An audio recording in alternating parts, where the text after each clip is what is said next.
Doctor صاحب یہ فرمائیے کہ سردیوں میں ایسا قہوہ کون سا استعمال کریں تاکہ سردی کے اثرات سے بھی بچے رہیں، انرجی بھی بحال رہے؟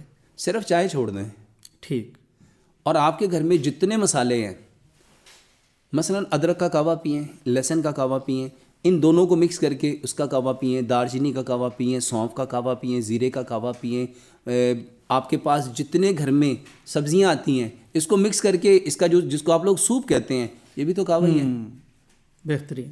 کلونجی اور میتھی دانے کا قہوہ بہترین قہوہ ہے. اس کے علاوہ ہلدی، دار چینی، سونف، الحمدللہ ہم نے اس کو گولڈن ملک کا نام دیا.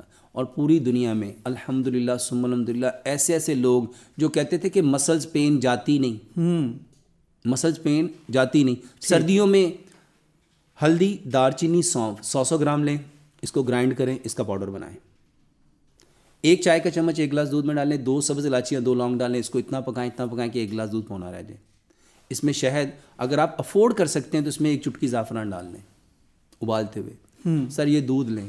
جتنے لوگوں کے مسکولر پینز ہیں، مسلز پین ہے، اعصابی کمزوری ہے، پٹھوں کی کمزوری ہے، جوڑوں کی کمزوری ہے، ہڈیاں درد کرتی ہیں، اور یہ جو لوگ اکثر کہتے ہیں کہ سردیوں میں پرانی دردیں ری اپیئر ہو جاتی ہیں، سر اس کا بہترین علاج ہے ہلدی، دار چینی اور سونف والا. واہ، بہت شاندار نسخہ بتایا ڈاکٹر صاحب.